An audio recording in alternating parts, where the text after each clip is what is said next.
عليكم ورحمة الله وبركاته. وعليكم السلام ورحمة الله وبركاته. استغفر الله استغفر الله استغفر الله. رب اغفر لي وتب علي إنك أنت التواب.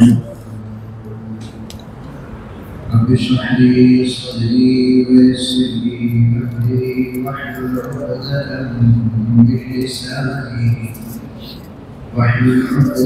من لساني يفقهوا قولي. وبك نستعين يا مستعان.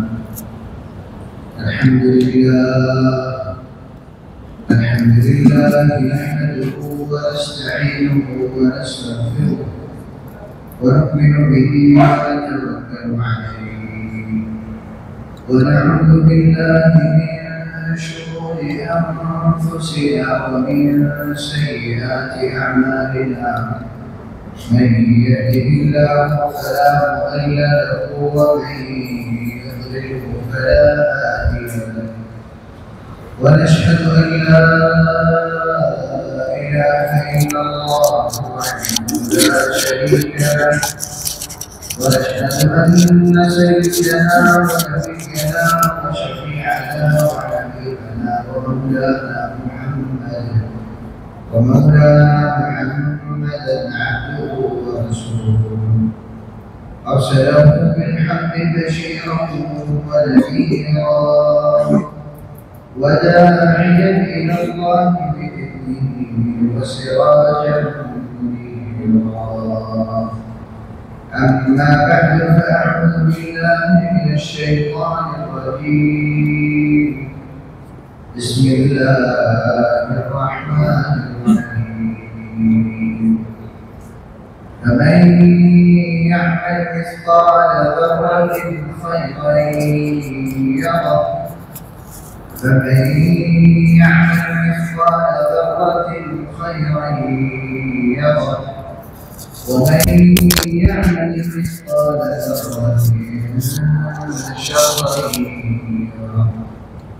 آمنت بالله صدق الله مولانا العلي العظيم وصدق رسوله النبي الأمي الكريم. ونحن على ذلك من الشاهدين والشاهدين والحمد لله رب العالمين.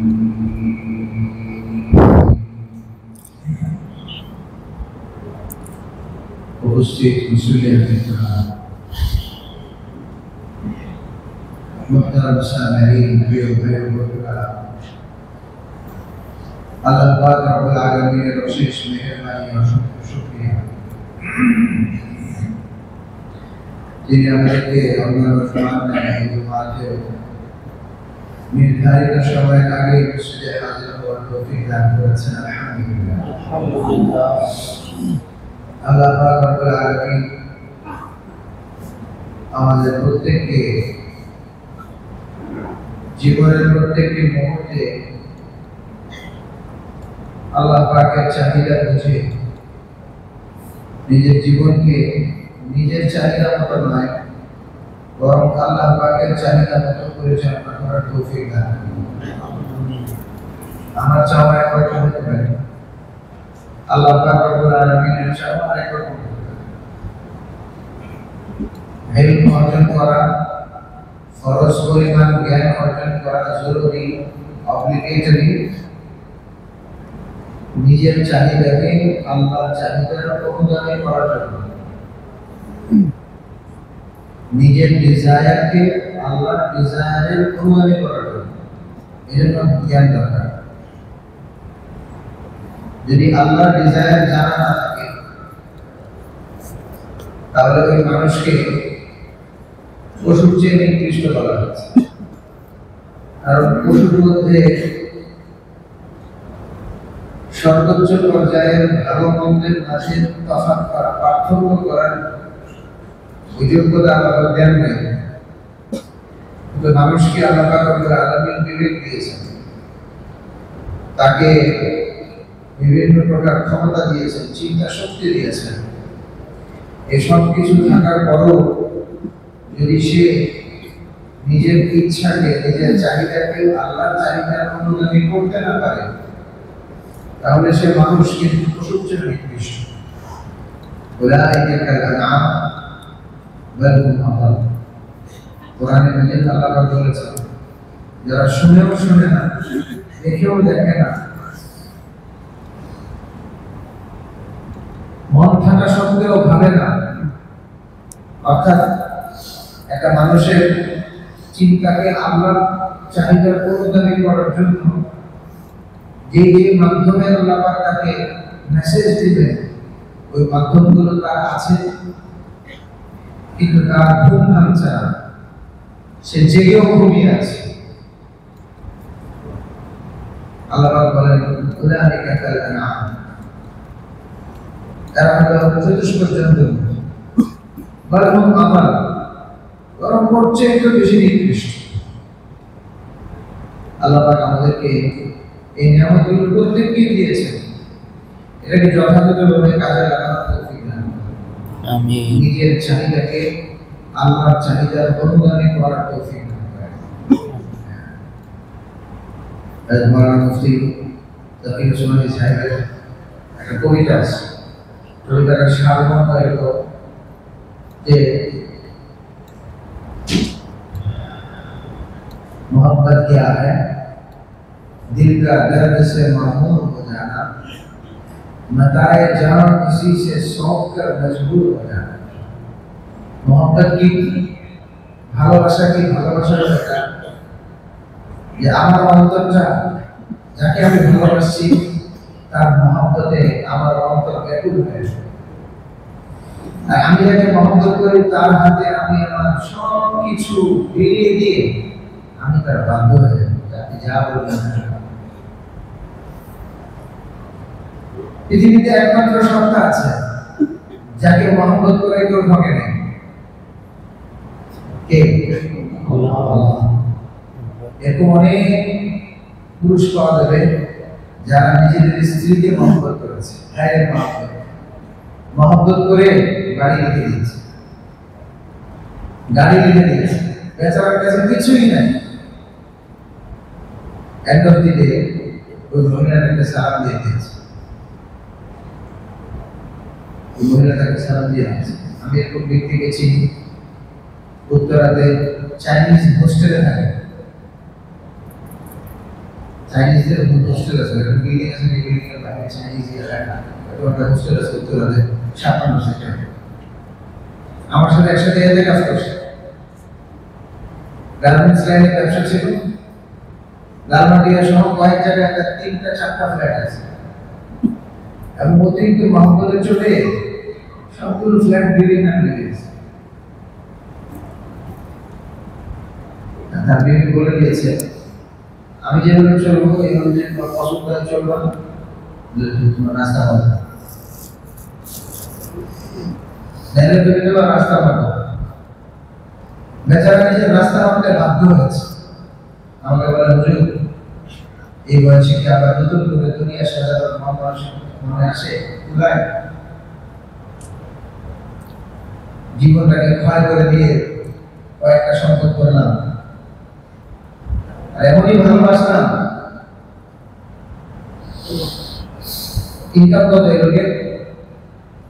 প্রতি মাসে বিবি তার কাছে, যে বিবিকে মহব্বত করে 4টা ফ্ল্যাট লিখে দিয়েছিল, ওই বিবি প্রতি মাসে তার কাছে 7,000 টাকা পাঠায়। ওই সময় আজ থেকে কয়েক বছর আগে এই 7,000 টাকা কি হয়? ওই যে হোস্টেলে থাকে, যে ওই হোস্টেলের বেতন না, এর বাইরে তার কাছে কিছু নেই। এমনকি তার নিজের কষ্টের অর্জিত সম্পদের যে বানিয়েছে, উনি বাড়ির ভিতরেও তার ক্ষমতা নাই, মানসিকতা নাই, বোঝাপড়ার সব কষ্ট। मोहब्बत क्या है, दिल का दर्द से मामूर हो जाना।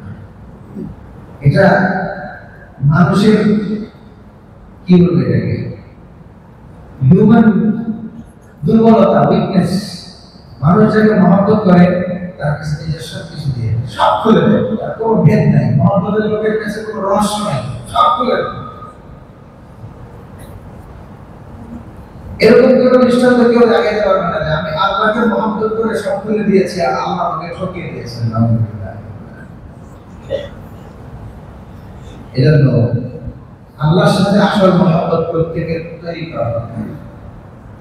দুনিয়াতে সবার মাঝে আছে, বিবির সাথে আছি, মা বাবার সাথে আছি, ভাইয়ের সাথে আছি, আত্মীয় স্বজনের সাথে আছি, সন্তানের সাথে আছি, বন্ধু বান্ধবের সাথে আছি, সবার মাঝে আছি। কারোর সাথে নাই, আল্লাহর সাথে আছি। আল্লাহ পাক আমাদের প্রত্যেককে আল্লাহর সাথে মহব্বত তৈরি করার তৌফিক দান করেন। আমিন। এই বিকল্প কোনো পথ নাই, এই বিকল্প কোনো পথ নাই। কারণ আল্লাহর কাছে যেতেই হবে, আল্লাহর হুকুমেই এসেছি।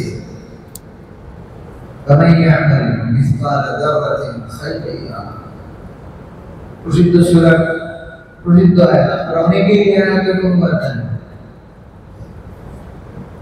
এক কোনো পরিমাণ কোনো কাজ, পজিটিভ হোক নেগেটিভ হোক, কোনো মানুষ যদি করে এর প্রতিদান তাকে ভোগ করতে হবে।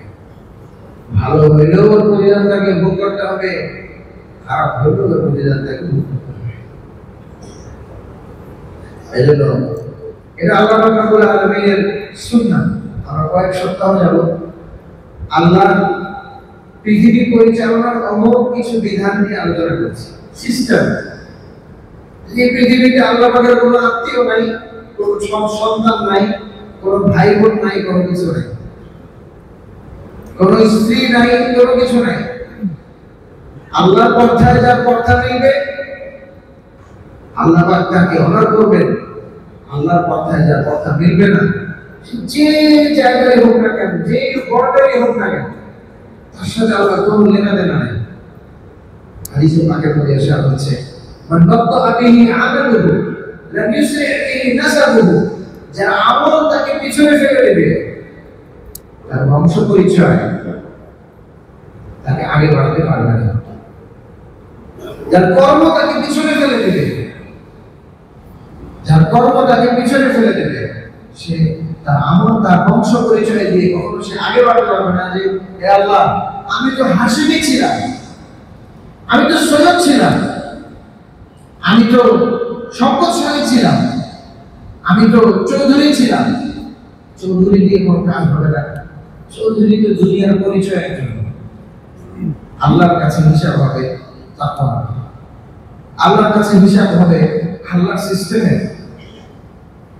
আমরা সূরা রহমান তেলাওয়াত করি, সূরা রহমানের মধ্যে আল্লাহ বলেন, হাল জাযাউল ইহসানি ইল্লাল ইহসান, সৎকর্মের প্রতিদান কি সৎকর্ম না? ইহসানের প্রতিদান কি ইহসান না?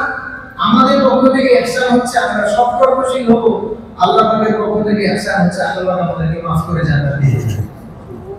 এই তো প্রতিদান। এজন্য এই বিষয়ে খুব সতর্ক হওয়া দরকার, খুবই সতর্ক হওয়া দরকার। কারণ দিন দিন আমরা কিন্তু আমাদের পরীক্ষার ফলাফলের দিকে অগ্রসর হচ্ছি।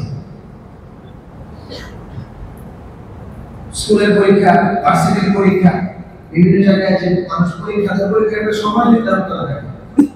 উদাহরণস্বরূপ 3 ঘন্টা, 3.5 ঘন্টা, 3.5 ঘন্টা সময় নির্ধারণ করা থাকে।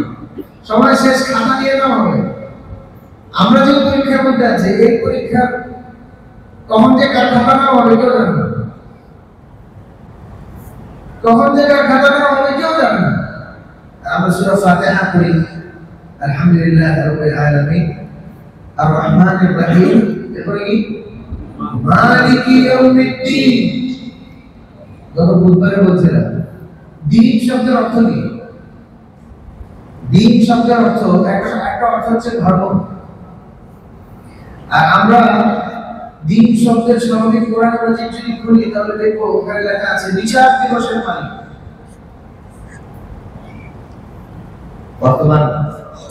বর্তমান না, মরহুম একজন আলেমে দ্বীন, যার জন্য আমরা দোয়া করেছিলাম, আলেমে দ্বীন না, আল্লাহ ওয়ালা মানুষ, প্রফেসর হামিদুর রহমান সাহেব রাহমাতুল্লাহ।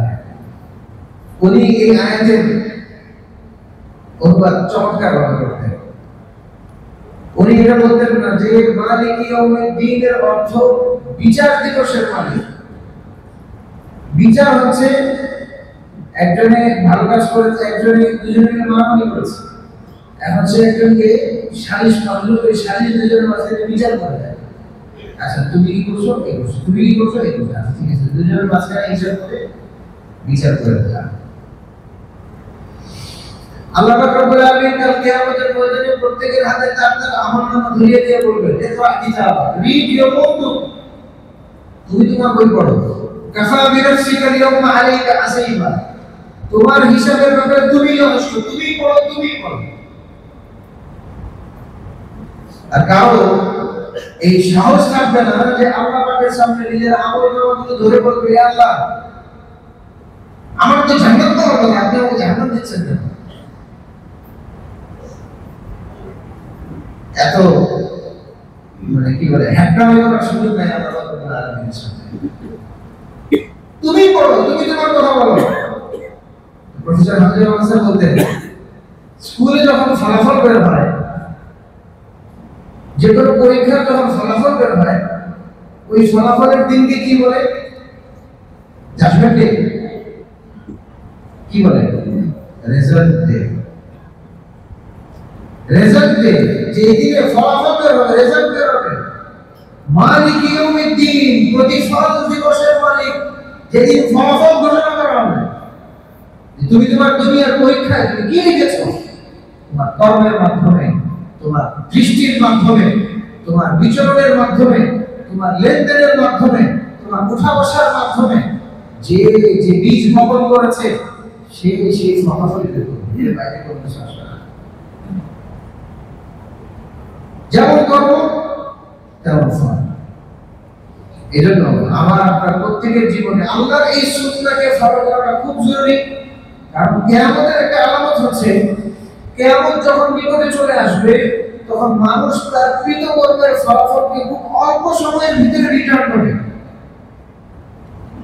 আজকে একটা কাজ করেছে, 5 দিন পরে দেখবেন কাজের ফলাফল তার সামনে এসে দাঁড়িয়ে আছে।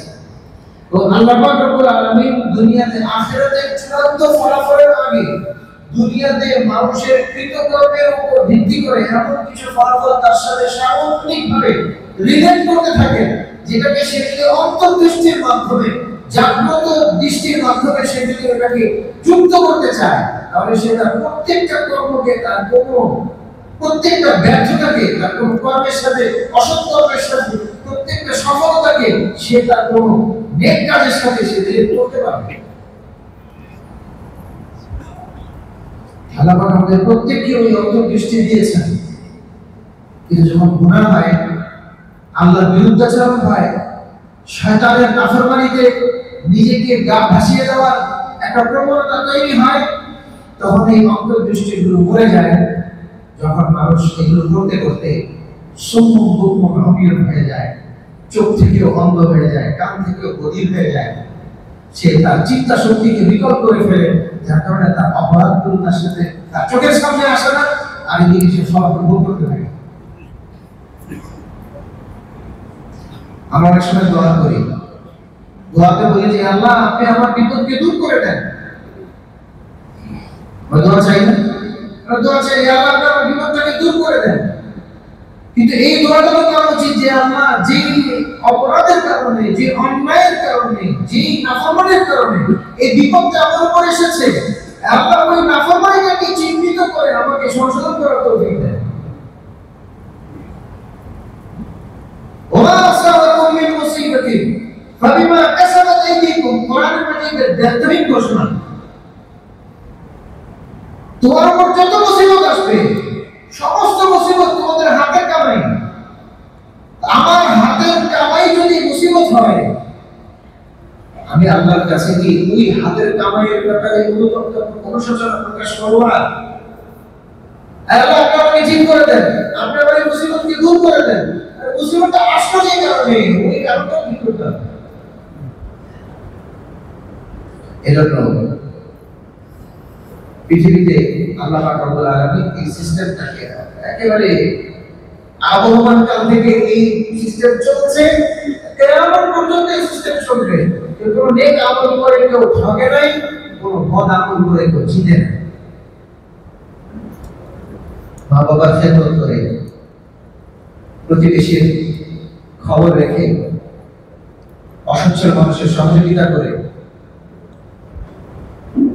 মানুষের জন্য কোরবানি করে, মানুষকে সৎ কাজের আদেশ দিয়ে অসৎ কাজ থেকে নিষেধ করে, মানুষের সব রকমের সবকিছু সহ্য করে আল্লাহ পাক রব্বুল আলামিন তাকে তার মানোন্নয়নের জন্য তাকে যখন যে পরিবেশে রাখছেন এই সব কিছুকে সবর করে ধৈর্যের সাথে সবকিছুকে মেনে নিয়ে এই পৃথিবীতে কোনো ব্যক্তি ঠকে নাই,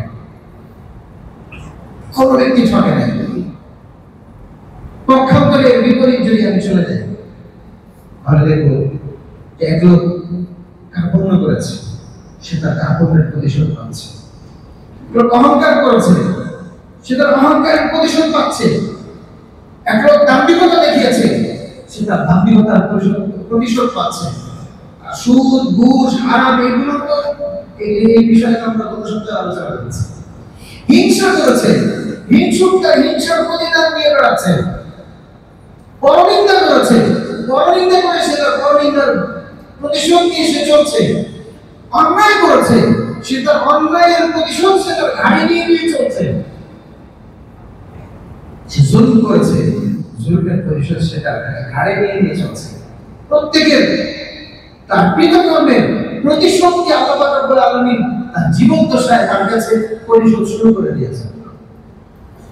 আল জাযাউ মিন জিনসিল আমাল, মানুষ যেমন কর্ম করে তেমন ফলাফল পায়। এজন্য প্রত্যেকের চিন্তা করা দরকার যে আমি কি ফলাফল পাওয়ার কাজ করছি, আমি কি ফলাফল পাওয়ার কাজ করছি। এটা এই কথাটা শুনতে খুব সহজ, এই কথাটা প্র্যাকটিস বড় কঠিন। শুনতে তো বোঝা গেল যে না আমি যে কাজ করবো ওই কাজের ফলাফল পাবো, কিন্তু আমি যে কাজটা করছি, যখন আমি কাজটা করছি তখন আমার দিলের ভিতরে এই অ্যালার্মিং মেসেজ আল্লাহ পাক দিয়েছেন, আমাকে সেটাকে অ্যাক্টিভ করতে হবে। আমি যে কাজটা এই মুহূর্তে করছি, এই কাজটাকে আসলে এই কাজটা সমপর্যায়ের প্রতিদান যদি আমার কাছে আসে, তাহলে আমার জন্য প্রধানতম হবে নাকি আমার জন্য কল্যাণকর হবে। প্রত্যেকটা জায়গায় আমি যদি হক কথা বলার থাকি, ওই হক কথা যদি না বলি, তাহলে এটার প্রতিদান আমার কাছে কি আসবে? আমি যদি একটা শব্দকে শব্দ বলে না বলি, আমার কাছে আমার প্রতিদান কি আসবে? আমি যদি একটা মিথ্যাকে মিথ্যা রূপে না বলি, আমার প্রতিদান কি আসবে? আমি যদি জিহুজুর করি, আমার প্রতিদান কি আসবে? আমি যদি আমার পেট পূজার পিছনে পড়ে যাই, যে না আমার পেট চলছে চাইলেই হবে, দরকার নাই আমাকে কিছু করার, তাহলে আমার প্রতিদান কি আসবে? আমি যদি সম্পদের প্রতি লালায়িত হয়ে যাই, আমার প্রতিদান কি আসবে? এই পৃথিবীতে এই কাজ যারাই করেছে, জিহুজুর করেছে, অহংকার করেছে, দম্ভ করেছে, লেজুবৃত্তি করেছে, নিজের পেটের চিন্তা করেছে, নিজের সবকিছু গুছিয়ে রাখা রেখে অন্যের দিকে তাকানোর বর্জন করেছে, নিজের মধ্যে সীমাবদ্ধ থেকেছে, সে কখনোই শুভ পরিণাম কিংবা তার উত্তম কোনো ফলাফল বের করতে পারে না। বরং ইসলাম আমাকে শেখায়, ইসলাম আমাকে শেখায় ওয়াল্লাহু ফি আউনিল আবদ মা কানা আল আবদু ফি আউনি আখিহি। যতক্ষণ পর্যন্ত একজন ঈমানদার আরেকজন ঈমানদারের সহযোগিতায় থাকবে, আল্লাহ পাক তার সহযোগিতায় থাকবে। যতক্ষণ পর্যন্ত ঈমানদার আরেকজন ঈমানদারের দোষকে গোপন করে রাখবে, আল্লাহ পাক তার দোষকে গোপন করে রাখবে। আল্লাহ সিদ্দিকী বলে আল্লাহ পাক সবকিছুকে গোপন করে রাখবে। আমরা কেমন? আমাদের জীবন কেমন?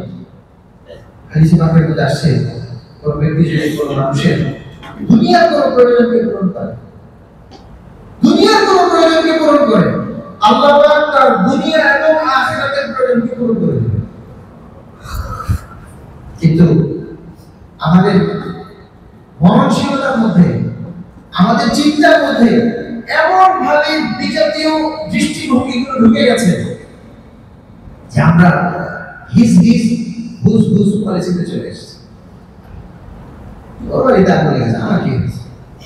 ওর সন্তান চলে গেছে, আমার কি হয়েছে? ওর ছেলে আমাকে চলে গেছে, আমার কি হয়েছে? ও ঘুষের মধ্যে পড়ে গেছে, আমার কি হয়েছে? ঘুষখোর যদি ঘুষ খায়, ওই ঘুষের পরিণাম সে একা ভোগ করবে না, পুরো সমাজ ভোগ করবে। সুদখোর যদি সুদ খায়, এই সুদের পরিণাম সে একা ভোগ করবে না, পুরো সমাজ ভোগ করবে। জালিম যদি জুলম করে, তার পরিণাম সে একা ভোগ করবে না, পুরো সমাজ ভোগ করবে। আল্লাহ পাক রব্বুল আলামিন আমাদের প্রত্যেককে সৎ সাহস দান করেন, যেন আমরা আল্লাহর বিধানকে, আল্লাহর ডিজাইনকে স্মরণ করতে পারি। যে এই মুহূর্তে আল্লাহ পাক রব্বুল আলামিন আমার কাছ থেকে কি চাচ্ছেন, এই মুহূর্তে আল্লাহ পাক রব্বুল আলামিন আমার কাছ থেকে কোন ত্যাগ এবং বিসর্জন চাচ্ছেন, এটা যদি চিন্তিতই না করা যায়। কল্পনা করেন, হযরত ইব্রাহিম আলাইহিস সালাম স্বপ্ন দেখছেন, তোমার সবচেয়ে প্রিয় জিনিসকে কোরবানি করে দেওয়া। আবার দেখছেন, কেউ কি চায় নিজ হাতে নিজের ছেলেকে জবাই করে দিতে? কেউ তো চায় না। কিন্তু হযরত ইব্রাহিম আলাইহিস সালাম বারবার আল্লাহ পাক রব্বুল আলামিনের পক্ষ থেকে ইশারা পাওয়ার পরে এই বিষয়ে একদম দেড় শিওর হয়ে গেলেন যে না, আল্লাহ পাকের এটাই আল্লাহ পাকের চাওয়া আমার থেকে, তুমি তোমার সন্তানকে কোরবানি করো। উনি গেলেন ওনার ছেলের কাছে, জিজ্ঞাসা করলেন, হে বৎস, আমি স্বপ্নে দেখছি আমি তোমাকে কোরবানি করে দিচ্ছি, কি বলো তুমি? আল্লাহর ডিজাইনকে চিহ্নিত করতে পারা, শনাক্ত করতে পারা অনেক বড় বিষয়। হযরত ইসমাঈল আলাইহিস সালাম শুনে কি বললেন, ইয়া আবাতি ইফআল মা তু'মার সাতাজিদুনি ইনশাআল্লাহ মিনাস সাবিরিন। হে বাবা, আপনি যে বিষয়ে আদেশ করেছেন সেটা আপনি করে যান। আল্লাহর ডিজাইনকে চিহ্নিত করতে পারার এটা হচ্ছে আলামত যে আপনি যে বিষয়ে আদিষ্ট হয়েছেন। বাবা বলছেন, বাবা আমি স্বপ্ন দেখছি, আর সন্তান বলছে, বাবা আপনি যে বিষয়ে আদিষ্ট হয়েছেন। শব্দের ব্যবহারগুলো চিন্তা করেন, আপনি যে বিষয়ে আদিষ্ট হয়েছেন আপনি করে যান। সাতাজিদুনি ইনশাআল্লাহ মিনাস সাবিরিন। আল্লাহ চাইলে আপনি আমাকে ধৈর্যশীল করে তুলতে পারবেন। মানে আল্লাহর বিধানের সামনে আমার কোনো ইমোশন কার্যকরী না, আল্লাহর বিধানের সামনে আমার কোনো দুর্বলতা কার্যকরী না, আল্লাহর বিধানের সামনে আমার কোনো চাহিদা কার্যকরী না, আল্লাহর চাহিদাই কার্যকরী। আমি যদি আমার পেট নিয়ে চিন্তা করি, যে না আমার তো, আমি যদি এই কথাটা বলি তাহলে তো আমার পেটে লাথি লেগে যাবে, আমি যদি কাজটা করি আমার তো পেটে লাথি লেগে যাবে, আমার পরিবারের কি হবে, আমার সন্তানের কি হবে, অতএব চল চুপ থাক। জালিম যদি জুলুম করে, হ্যাঁ জুলুম ঠিক আছে, অসত্যকে যদি সত্য বলে, হ্যাঁ এটাই সত্য, সত্যকে যদি মিথ্যা বলে, হ্যাঁ এটাই মিথ্যা। কয়দিন খাবো আমরা একটা ভালো খানা? কয়দিন খাবো একটা ভালো খানা? কয়দিন খেতে পারবো? একটা ভালো জায়গায় কয়দিন থাকতে পারবো? একটা ভালো বাহনে কয়দিন চলতে পারবো? একটা ভালো পরিবেশে নিঃশ্বাস কয়দিন নিতে পারবো? কয়দিন কে নিতে পেরেছে? নিজের বিবেককে, উর্দুতে বলে জমির, নিজের জমিরকে, নিজের বিবেককে যে বিক্রি করে দেয়, সে জীবনে কোনোদিন সফলতা দেখে না, সে জীবনে কোনোদিন সফলতা দেখতে পায় না। এজন্য নিজেকে প্রশ্ন করি, আমি আমার ব্যক্তিত্বকে, আমি আমার সততাকে, আমার নিষ্ঠাকে, আমার আদর্শকে আমি এই চারটা ডাল ভাতের জন্য বিক্রি করে দেব? আমি আমার চাকরির জন্য বিক্রি করে দেব? আমি আমার এই উন্নত জায়গায় গাড়ি দিয়ে চলার জন্য বিক্রি করে দেব? নাকি আমি এমন ব্যক্তি যে ব্যক্তি সাহাবায়ে কেরামের আদর্শবান, সাহাবায়ে কেরামের আদর্শবান। সাহাবী যাচ্ছেন রুস্তমের কাছে, সাহাবীর নাম কি? হুযায়ফা ইবনে ইয়ামান রাদিয়াল্লাহু আনহু। রুস্তমের কাছে যাচ্ছেন, তরবারিটা রাজপ্রাসাদে তো গালিচা বিছানো, রাজপ্রাসাদের তরবারিটা মাটির সাথে ছেঁচড়াচ্ছে, ছেঁচড়ে নিয়ে যাচ্ছে। একটা ধারালো তরবারি যদি গালিচার উপর দিয়ে যায় আর ওটাকে ছেঁচড়ে যায়, ওটা গাড়িটা ঠিক থাকবে না ফেলে যাবে, বিভিন্ন জায়গায় ছিটতে ছিটতে সামনে আগে আছে। জিন প্রসিদ্ধ পোশাক কি জন্য আমরা ইনসাফের কথা নিয়ে আসছি। আচ্ছা, তোমরা তো রাখাল প্রকৃতির ছিল, তোমরা বেশি হই হুল্লোড় করলে আমাদের শাসনটা তোমাদেরকে আঘাত করবো, তোমরা সব ঠিক পড়ার মুখে পড়ে থাকতাম। কি চাও? বলে তোমরা যদি এই জমিনকে ইনসাফে প্রতিষ্ঠিত না করো তাহলে এই জমিন তোমার থেকে ছিনিয়ে নিব। আচ্ছা, জমিন ছিনিয়ে নেবা, এই নাও এক টুকরি মাটি দিয়ে দাও, এক টুকরি মাটি দিয়ে দাও ওকে। হযরত হুযায়ফা বিন ইয়ামান রাদিয়াল্লাহু আনহু বলেন, রুস্তম বুঝে নাও, তুমি নিজ স্বেচ্ছায় আমার চাপে নয়, নিজ দেশের মাটি কোন দ্বন্দ্ব ছাড়া আমার মাথায় দিয়ে দিচ্ছে। আদর্শের সাথে কোনো কম্প্রোমাইজ নেই। কে রক্ষা করবে তোমাকে? আল্লাহ রক্ষা করবেন। এমন ভাবে আল্লাহ ডাক দিচ্ছেন, পুরো সমাজ কেঁপে উঠছে। চাইলে তো বিবেককে বিক্রি করে দিতে পারে। রুস্তম, তুমি যদি আমাকে একটু ভালো কিছু স্বর্ণ মুদ্রা দাও, রৌপ্য মুদ্রা দাও, দিনার দাও, দিরহাম দাও, একটু ভালো নারী দাও, আর একটু ভালো বসবাসের ব্যবস্থা করে দাও, আমি তোমার সাপোর্টার হয়ে যাই। কোন সাহাবীর কাছে এটা আসে নাই বলেন? তিনজন সাহাবী তাবুকের যুদ্ধে যান নাই, ইমানদার ছিলেন, পাক্কা ইমানদার ছিলেন, কিন্তু যাই করে যান নাই। But it was the crisis moment in Islamic history. Financial চরম ক্রাইসিসের মধ্যে ছিলেন সাহাবারা। আমাদের গ্রামের মানুষরা যখন তাদের সম্পূর্ণ ইনভেস্ট ফসলের উপর করে ফেলে, এখন ফসল পাকার সময়, ওই সময় গ্রামের মানুষকে যদি বলা হয় আমেরিকা গেলে জায়গা হবে না। কেন? কারণ আমার গত কয়েক মাসের শ্রম, ঘাম, অর্থ, এই সব কিছু এই জমিনের মধ্যে রেখে এই জমি ছাড়া বের দিতে পারবো না। তখন সে তার বাসায় কোনোরকম খেয়ে দিয়ে চলে, কারণ ম্যাক্সিমাম তার টাকা পয়সা ওখানে লেগে গেছে। এমন একটা সময় খেজুরের ফলন হচ্ছে মদিনা মুনাওয়ারাতে।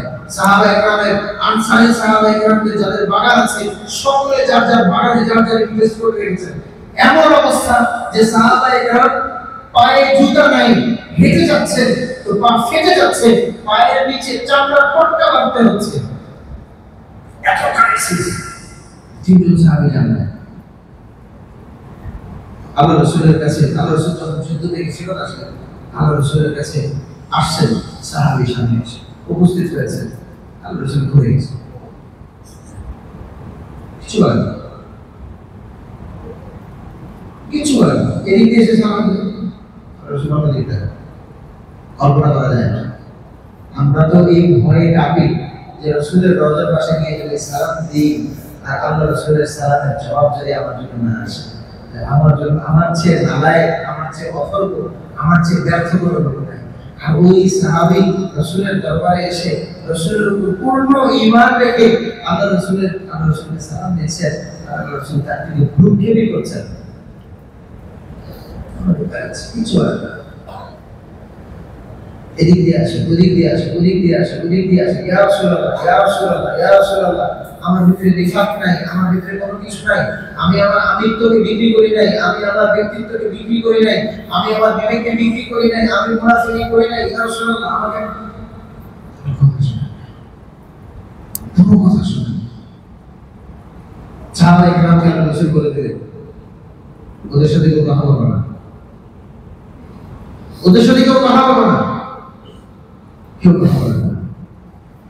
তাদের বিবির হতে ইমানদার। ইয়া রাসূলুল্লাহ, আমরা তো বিবি, আমরা কি করব? যাও, তুমি তোমার বাপের বাড়ি চলে যাও। ক্রাইসিস কি?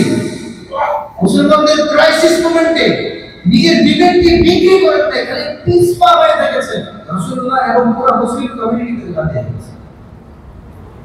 এই সময় হযরত উমাইয়া ইবনে কাব রাদিয়াল্লাহু আনহুর কাছে, হযরত হিলাল ইবনে উমাইয়া রাদিয়াল্লাহু আনহুর কাছে রোমান এম্পায়ারের পক্ষ থেকে চিঠি আসছে, তুমি মুহাম্মদের একনিষ্ঠ সহচর ছিলা, তুমি মুহাম্মদের একনিষ্ঠ অনুসারী ছিলে, সে তোমাকে সবার মাঝে কলঙ্কিত করে তোমাকে ইগনোর করেছে, তোমাকে প্রত্যাখ্যান করেছে, তোমাকে বয়কট করেছে। চলে আসো আমার কাছে, তোমার যত রকমের সুবিধা দরকার সমস্ত সুবিধা তোমার কাছে সরবরাহ করা হবে। হযরত হিলাল ইবনে উমাইয়া রাদিয়াল্লাহু আনহু, উবাই ইবনে কাব রাদিয়াল্লাহু আনহু ঝরঝর করে কাঁদছেন, ইয়া আল্লাহ, তুমি তো জানো তোমার হাবিবের সাথে আমি কোনো গাদ্দারি করি না, তুমি তো জানো তোমার হাবিবের সাথে গাদ্দারি করি না। আল্লাহ, আমি এমন অপরাধ করে ফেললাম যে আজকে তোমার হাবিব আমাকে প্রত্যাখ্যান করে তোমার শত্রু, তোমার হাবিবের শত্রুরা আমাকে প্রলোভন দিচ্ছে। সাহাবায়ে সমাজচ্যুত হয়ে গেছেন এই সাধারণ একটা অবহেলার কারণে। এটাকে তো সমাজচ্যুতই বলা যেতে পারে। এই সমাজ তার স্ত্রীটাকে ছেড়ে চলে গেছে। স্ত্রী সুপারিশ করছে, ইয়া রাসূলুল্লাহ, আমার স্বামী এতটাই দুর্বল যে আপনি যদি চলে যান ও অসুস্থ হয়ে না খেয়ে অবস্থা খারাপ হয়ে যাবে, আমাকে একটু অনুমতি দেন, আমি যেন একটু পাশে থাকতে পারি। কতটা কঠোর অবস্থায় চলে আসে। কিন্তু আল্লাহ পাক রব্বুল আলামিন আপনার আমার জন্য তার গ্রহণযোগ্য, অথরাইজড, সার্টিফাইড, সত্যায়িত সাহাবায়ে কেরামের মাধ্যমে, সার্টিফাইড সাহাবায়ে কেরামদের মাধ্যমে আমাদের কাছে এই দৃষ্টান্ত রেখেছেন যে তুমি যত ক্রাইসিসে পড়ো, তুমি তোমার ব্যক্তিত্বকে, তুমি তোমার চিন্তাধারাকে, তুমি তোমার আদর্শকে, তুমি তোমার বিবেককে কখনো বিক্রি করতে পারবে না। এইটাও তোমার জন্য আমি দৃষ্টান্ত দিয়ে দিলাম। মুহাম্মদের দেওয়ানা কিভাবে সে আইসোলেটেড হয়েছে, কিভাবে সে সমাজচ্যুত হয়েছে, কিন্তু মুহাম্মদের মহব্বত সাল্লাল্লাহু আলাইহি ওয়াসাল্লাম তার মহব্বত তার দিল থেকে যায় নাই, সে আদর্শকে ত্যাগ করে নাই। এজন্য আমাদের বিবেক, ইসলামের বিবেক, ঈমানের বিবেক, আখলাকের বিবেক, ঈমানের বিবেক, সুন্নতের মহব্বতের বিবেক, ইসলামের যে বিবেক আল্লাহ পাক রব্বুল আলামিন from the beginning of the day ছোট থাকতে লা ইলাহা ইল্লাল্লাহ মুহাম্মাদুর রাসূলুল্লাহ, আর এই নামাজ, এই রোজা, এই হজ, এই যাকাত, এই সততা, এই বিশ্বস্ততা যার মধ্যে যে পরিমাণে আছে আমরা যে রক্ষা করেছি, এর মাধ্যমে যে আল্লাহ পাক রব্বুল আলামিন ইসলামিক বিবেকের ডেভেলপমেন্ট করেছেন, ইসলামিক বিবেকের কালচার করেছেন আপনার আমার প্রত্যেকের অন্তরে, ওইটাকে যদি আমরা অক্ষুণ্ণ রাখতে পারি, ওইটাকে যদি আমরা ধরে রাখতে পারি, পৃথিবীর কোন আদর্শ, কোন সম্পদ, কোন কিছু প্রলোভন, কোন কিছু আমাকে আমার আদর্শ থেকে সরাতে পারবে না, সরাতে পারবে না। তা যদি না হয়, তাহলে টাকার গন্ধ পেলে আমি কাছে, টাকা গন্ধ পেলে কাছে, আমি দেখি যে একটু ক্রাইসিস হয়ে যাবে আমি আস্তে করে কাছে, আমি দেখি যে আমার স্ট্যাটাস পড়ে যাবে আমি আস্তে করে কাছে। সাহাবায়ে কেরামের কাছে ইসলামের স্ট্যাটাস ছাড়া কোনো স্ট্যাটাস ছিল না, ঈমানের স্ট্যাটাস ছাড়া কোনো স্ট্যাটাস ছিল না, আল্লাহর জন্য ত্যাগের স্ট্যাটাস ছাড়া কোনো স্ট্যাটাস ছিল না। আগুনে ঝাঁপ দিতে হবে, সাহাবী আগুনের সামনে দাঁড়িয়ে হাসছেন, আরে হাসো কেন?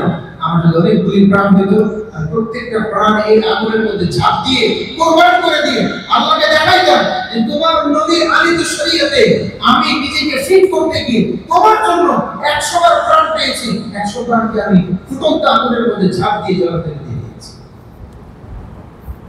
যে নিজের বিবেককে বিক্রি করা যাবে না, নিজের বিবেককে বিক্রি করা যাবে না, নিজের ব্যক্তিত্বকে বিক্রি করা যাবে না, নিজের ঈমানের যে বন্ধন আল্লাহর সাথে আছে ওই আদর্শ এবং ওই চেতনা, ওই বন্ধনকে কখনো বিক্রি করা যাবে না। যেটা সত্য আমাকে ক্রাইসিসে ফেললো সেটা বলতে হবে, যেটা মিথ্যা আমি ক্রাইসিসে পড়ে গেল সেটা বলতে হবে, যেটা মিথ্যা কখনোই নিজের পেটের দিকে তাকিয়ে মিথ্যাকে সত্য বলা যাবে না, সত্যকে মিথ্যা বলা যাবে। আল্লাহ পাক রব্বুল আলামিন আমাদেরকে গুণ অর্জন করার তৌফিক দান করুন। আমিন। গুণ অর্জন করার তৌফিক। আল্লাহ পাক ঈমানদারদেরকে দুনিয়াতে এই করোনা দিয়ে পাঠিয়েছেন। পৃথিবী যদি মিথ্যা গড্ডালিকা প্রবাহে ভেসে যায়, তুমি তোমার ঈমানের মাধ্যমে ওই গড্ডালিকা প্রবাহ থেকে পৃথিবীকে ধরে টেনে এনে আবার সত্যের উপর দাঁড় করাবে। তোমার প্রাণ চলে গেলে প্রাণ চলে যাবে, তোমার সম্পদ চলে গেলে সম্পদ চলে যাবে, কোনো সমস্যা নেই, কোনো সমস্যা নেই। তুমি দেবতাবিদ করতে তুমি দাঁড়িয়ে যাবে, মৃত্যু তো তোমার বরণ করতেই হবে, তোমাকে তোমার কর্মের ফলাফল পেতেই হবে। যদি পাইতেই হয় তাহলে তুমি তোমার সৎ কর্মের বীজ বপন করে যাও, তুমি তোমার সৎ কর্মের ফলাফল পেয়ে যাবে। আল্লাহ পাক আমাদেরকে বোঝার তৌফিক দান করেন, নিজের ঈমানকে জাগ্রত রাখার তৌফিক দান করেন, নিজের আমলকে গোছানোর তৌফিক দান করেন, নিজেকে সত্যের উপর প্রতিষ্ঠিত রাখার ক্ষেত্রে সর্বপ্রকার কোরবানির জন্য প্রস্তুত রাখার তৌফিক দান করেন। দুনিয়ার সম্পদ যেন আমাকে আল্লাহর প্রতিনিধিত্ব করতে বাধা না দেয়, দুনিয়ার আরাম আয়েশ যেন আমাকে আল্লাহর প্রতিনিধিত্ব করতে বাধা না দেয়, দুনিয়ার পদ পদমর্যাদা যেন আমাকে আল্লাহর কথা বলতে বাধা না দেয়, দুনিয়ার আরাম আয়েশের বিচার বিচরণ এইসব কিছু যেন আমাকে আল্লাহর কথা বলতে বাধা না দেয়। এগুলো যদি বাধা দেয় তাহলে বুঝতে হবে যে আমার দ্রুতই মারাত্মক রকমের ডিজাস্টার মূলক অশুভ পরিণতি আমার জন্য দাঁড়িয়ে গেছে। আমি সম্পদ বলবো কার জন্য? সন্তানের জন্য। আল্লাহ হুকুম লঙ্ঘন করে সন্তানের জন্য সম্পদ করে, মৃত্যুর আগে দেখে যাবেন আপনার সন্তান আপনাকে এই সম্পদের কারণে লাঠি মেরে দিয়ে চলে যাবে, লাঠি মেরে দিয়ে চলে যাবে। বাবা ক্রাইসিসে আহ্বান করে কেঁদে বলবে, আরে বাবা এই সম্পদগুলো তো তোমাদের জন্য উপার্জন করেছিলাম, আমি কিসের আমাদের জন্য করেছিলাম?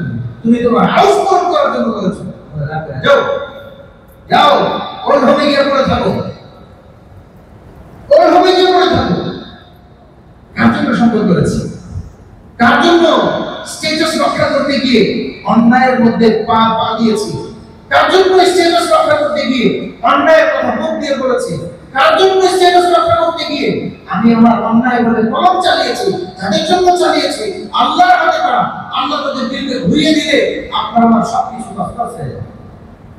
দিন শেষে যার জন্য চুরি করেছি সেই বলবে চোর, যার জন্য লুট করেছি সেই বলবে লুটেরা, যার জন্য হারাম খেয়েছি সেই বলবে হারামখোর, যার জন্য অন্যায় করেছি সেই বলবে তুমি জালেম।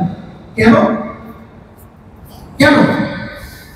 কারণ আল্লাহ পাকের অমোঘ বিধান, আল্লাহ পাকের অমোঘ বিধান, যেমন করবা তেমন ফল, যেমন কর্ম তেমন ফল, যেমন কর্ম তেমন ফল। উর্দুতে কবিতা আছে, জैसी करनी वैसी भरनी, না মানে তো করকে দে, যেমন কর্ম তেমন ফল। বিশ্বাস না হলে করে দেখো, জান্নাত भी है दोजख भी है, না মানে তো মরকে দে, জান্নাত আছে দোজখ আছে, বিশ্বাস না হলে করে দেখো।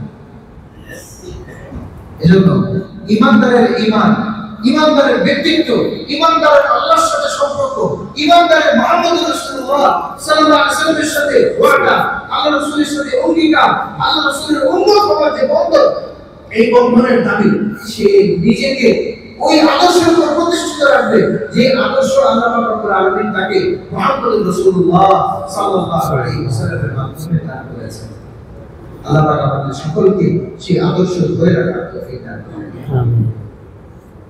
হযরত আব্দুল্লাহ ইবনে উমর রাদিয়াল্লাহু আনহু বলেন যে আমি মদিনা মুনাওয়ারাতে অনেক লোক দেখেছি,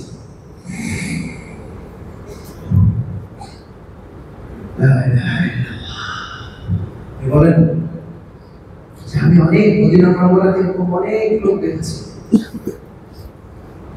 যারা